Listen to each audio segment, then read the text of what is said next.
తిరుపతి జిల్లా చంద్రగిరిలో జల్లికట్టును ఘనంగా నిర్వహించారు. పార్టీలకు అతీతంగా టీడీపీ, జనసేన, వైసీపీ పార్టీల పలకలను ఏర్పాటు చేయగా ఈసారి ప్రత్యేకంగా జూనియర్ ఎన్టీఆర్ అభిమానులు తయారు చేయించిన జూనియర్ ఎన్టీఆర్ నిలువెత్తు ప్రతిభ ఊరేగింపులో ప్రత్యేక ఆకర్షణగా నిలిచింది. పార్టీలకు అతీతంగా టీడీపీ, జనసేన, వైసీపీ పార్టీల పలకలను ఏర్పాటు చేయగా ఈసారి ప్రత్యేకంగా జూనియర్ ఎన్టీఆర్ అభిమానులు తయారు చేయించిన జూనియర్ ఎన్టీఆర్ నిలువెత్తు ప్రతిమ ఊరేగింపులో ప్రత్యేక ఆకర్షణగా నిలిచింది. డప్పల వాయిద్యాలు, బాణాసంచా పేలుస్తూ ఆనందంగా అలంకరించిన పశువులను ఊరేగింపుగా తీసుకొచ్చారు. చంద్రగిరిలో జరిగే పశువుల పండుగకు సినీ నటుడు మంచు మనోజ్ ముఖ్య అతిథిగా విచ్చేశారు.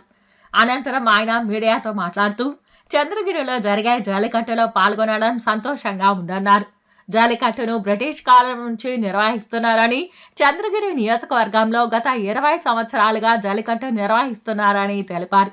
జల్లికట్టును కులాలకు, పార్టీలకు అతీతంగా జరుపుకోవడం ఆనందంగా ఉందని, ఉత్సాహంగా పాల్గొనే యువకులు ఎటువంటి సంఘటనలు జరగకుండా జరుపుకోవాలని సూచించారు. అలాగే శాంతి భద్రతలకు విఘాతం కలిగించకుండా పోలీసులకు సహకరించాలని విజ్ఞప్తి చేశారు. పశువుల పండుగ జల్లికట్టు అంటారు. ఇది దాదాపు కొన్ని ఎన్నో సంవత్సరాలుగా జరిగే ఒక ట్రెడిషన్. ఇక్కడ ముందుగా బ్రిటిష్ కాలం నుంచి జరుగుతుంది అంటారు.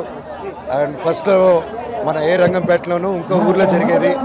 20 సంవత్సరాల క్రితం నుంచి మన చంద్రగిరిలో జరుగుతుంది. అండ్ తమిళనాడులో జరిగేది చాలా డేంజర్గా ఉంటుంది. కాకపోతే ఇక్కడ జరిగేది అంత డేంజర్గా కాదు, కొంచెం సాఫ్ట్వేర్ వర్షను. అండ్ మ్యాక్సిమం పశువులకి దెబ్బలు తగలకుండా ఇది వచ్చేసి పశువుల్ని సెలబ్రేట్ చేసుకునేది, వాటిని ఫార్మర్స్కి వీటిని ఎంత ఇంపార్టెన్స్ ఆఫ్ ద ఫార్మింగ్, క్యాటిల్ని కాపాడుకునే ఒక గుర్తింపు తెచ్చే పండుగ అనమాట. అండ్ అది మన చంద్రగిరిలో జరగడం చాలా హ్యాపీగా ఉంది. చంద్రగిరియే మామూలుగా అందరికీ చంద్రగిరి గురించి చంద్రగిరి కోట అనుకుంటారు, కానీ చంద్రగిరి అప్పటి నుంచో ఇన్నోవేషన్కి అండ్ కొత్తదనానికి వెల్కమ్ చేసేదే చంద్రగిరి కోట ఒక రిజంబ్లెన్స్. అప్పుడు ద్రవిడన్ను తర్వాత మన విజయనగరం సామ్రాజ్యం ఉన్నప్పుడు వాళ్ళిద్దరు కలిసి కట్టిన కోట అనమాట. అప్పట్లోనే ఇన్నోవేషను, పార్ట్నర్షిప్ ఇవన్నీ చేసేవాళ్ళు. ఒక మంచి టెక్నాలజీ తీసుకురావడం, ఒక బిల్డ్ చేసేదానికి కోట. అందుకే ఈ రోజుకి అంత ఫేమస్. అండ్ చంద్రగిరి కోట ఎంత గొప్పదో ఇక్కడ ఉన్న ప్రజలు కూడా అంతే గొప్ప వాళ్ళు, ఇంకా మంచి వాళ్ళు. అండ్ ప్రతి సంవత్సరం ఇది జరుగుతుంటుంది.